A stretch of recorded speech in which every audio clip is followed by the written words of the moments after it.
Hello, I'm your host Muse, and today we're back with another recipe from the Stardew Valley cookbook. And today we're making bread and bruschetta. In the game, you get this from watching the Queen of Sauce, and here it makes 4 baguettes and 4 to 8 servings of the bruschetta.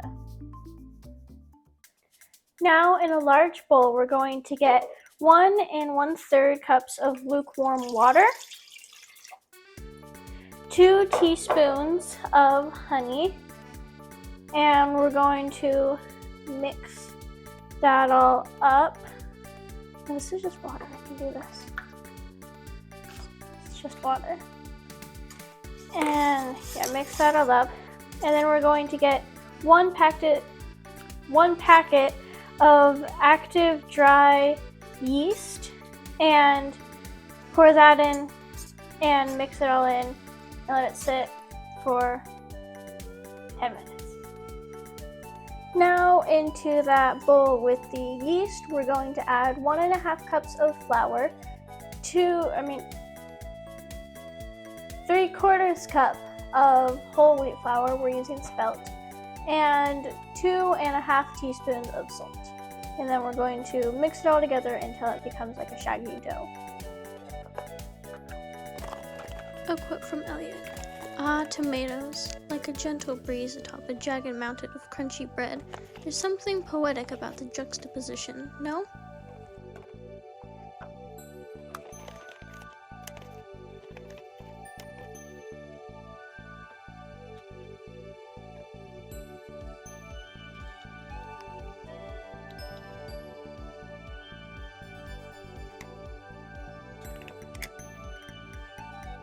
Now, once it gets kind of shaggy, you are going to get in there with your hands and start mixing it and kneading it and clumping it up into a rough ball. And then we're going to let it sit covered for 15 minutes. Now we're going to prepare our workspace by getting some oil and putting it in this bowl and and then get flour and sprinkle it over a workspace. Now we're going to bring out our dough and move it onto our workspace.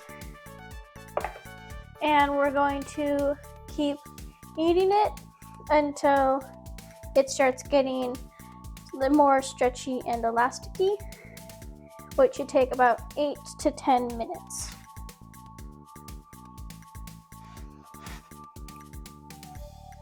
Now that this has been all kneaded to be elasticy, we're going to put it into our bowl with the oil, and we're going to mix it around so it gets all coated, and then we're going to let it sit for an hour while covered.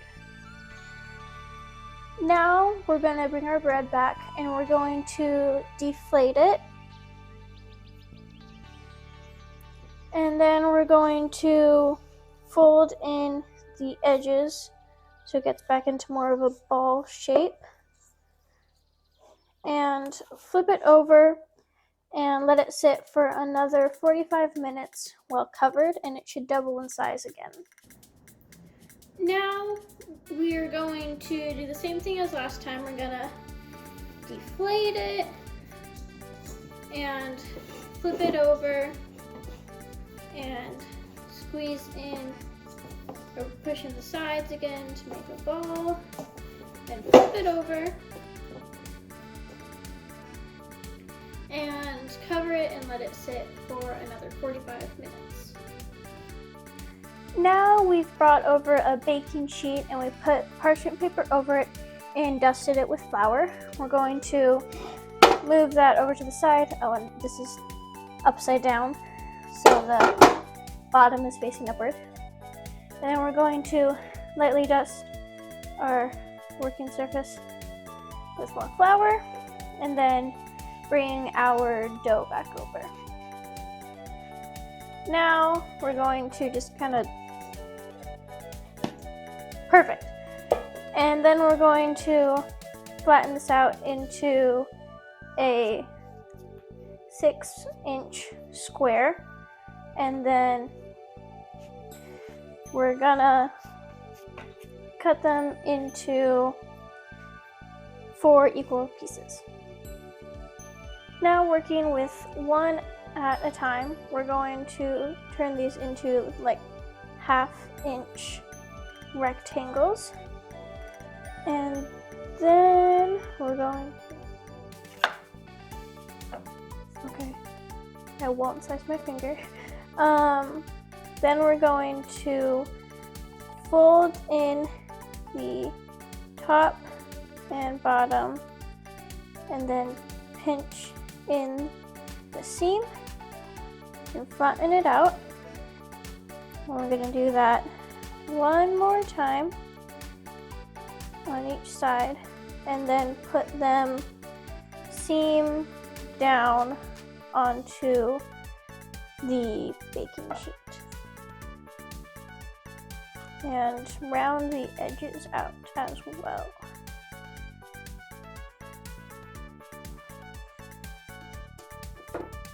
Now we're going to take the parchment paper and make waves like this by pulling in these and then adjusting it as needed.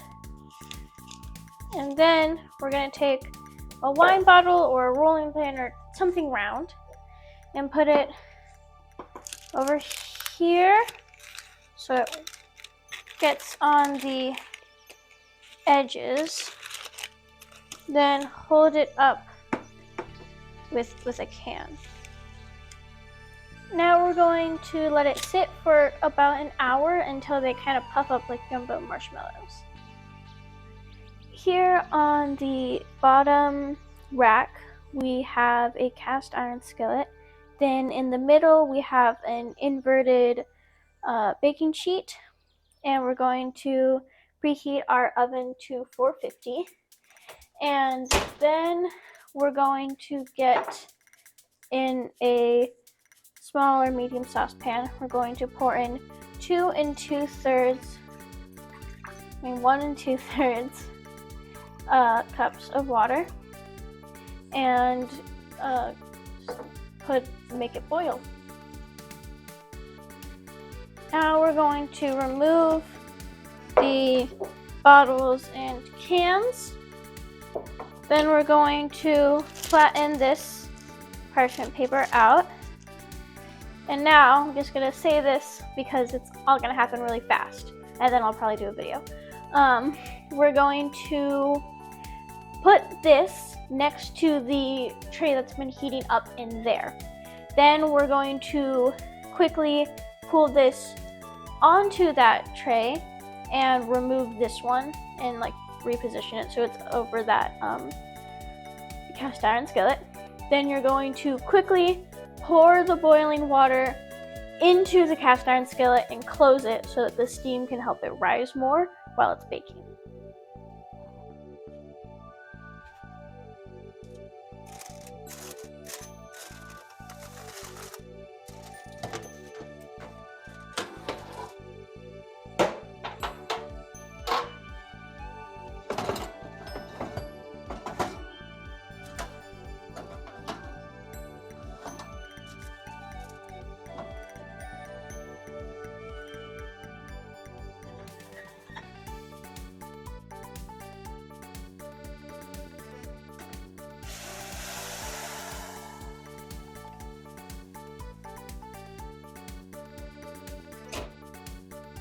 Now we're gonna let that cook for 20 minutes, or bake for 20 minutes.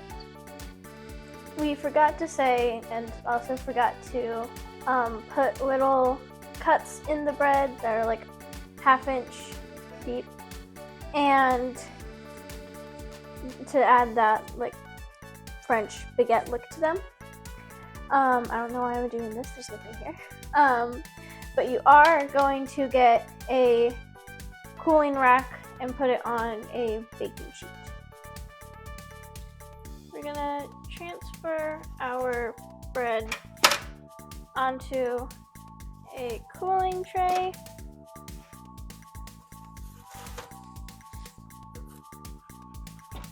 And then we're going to put this all back into the oven while it's off to cool completely for an hour and a half and up to 2 hours. We're just gonna kind of let them cool overnight and we'll get back to you tomorrow. Now it's the next day and we're gonna make our bruschetta. We're going to start off with getting a pound of a variety of tomatoes. Some of them are from like family farms, so I don't know what all of them are, but I know we have like cherry tomatoes and Roma tomatoes. I almost said Romanian tomatoes. That's wrong. And I think also plum tomatoes, but just get a variety of tomatoes and gut them, or core them and chop them into small pieces. Now we're going to mix in 1 teaspoon of salt gently, and then we're going to let it sit to the side for 15 minutes.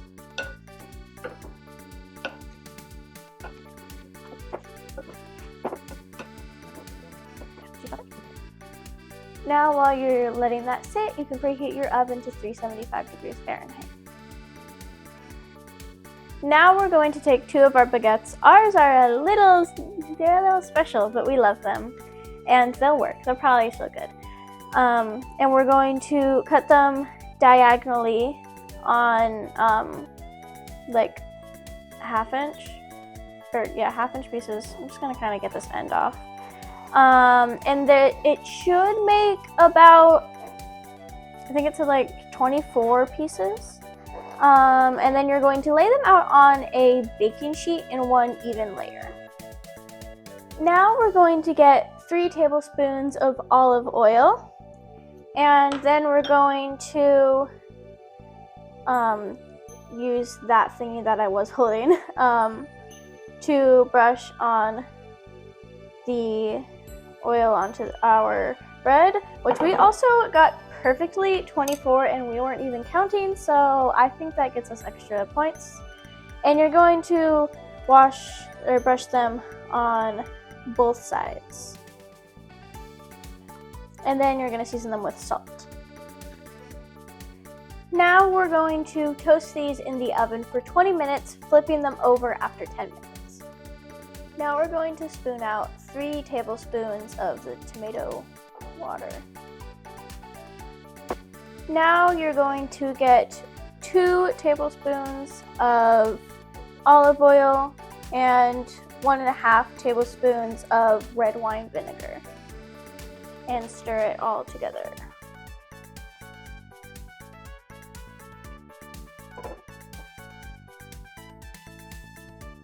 Now you're going to get either 2 garlic cloves or we have 1 large one, and then we're going to cut it in half. Let me situate. I'll do it like this, it's fine. It just needs to be in half because we're then gonna rub it onto our bread later, which we pulled out, and you're gonna wanna let that cool for like 5 minutes. We still got stuff to do. So, till you're done. Then you're going to get basil and get a packed 1/4 cup of it. And have the leaves hand torn up more.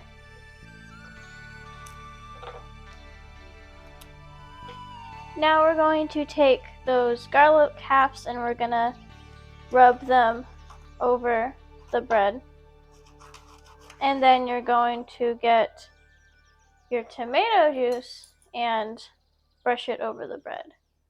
Now we're going to take our basil and mix it into our bruschetta, and then you'll take this slotted spoon and arrange it on here.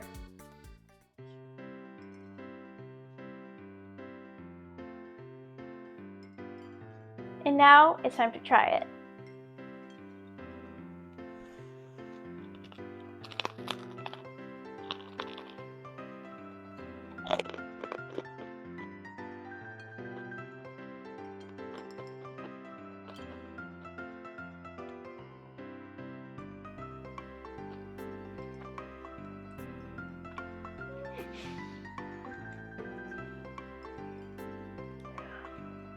I mean, it was good. That was, I think, I'm gonna break it down a little bit because since like the bread and the bruschetta are two separate things, I'll talk about the bread first. We had a little bit of it, of like the untoasted stuff, and that was already great.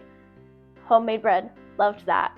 This, I think, with toasting it a little bit more, it like the outside is pretty crunchy, but it does it in a way that the inside, it's not like, not all of it's crunchy, which I think makes it not bad and pretty good. And the bruschetta, I think, is so good. It's got a little bit of a kick to it, I think, with the vinegar, but besides that, it's super good, and I love it, honestly. And I think it goes well with the homemade bread flavors, and I really enjoyed how it all mixed into my mouth. It will keep going there. So if you enjoyed this video, please consider liking and subscribing, and now you know how to make bread and bruschetta from Stardew Valley. And that's the 10th recipe in the summer section.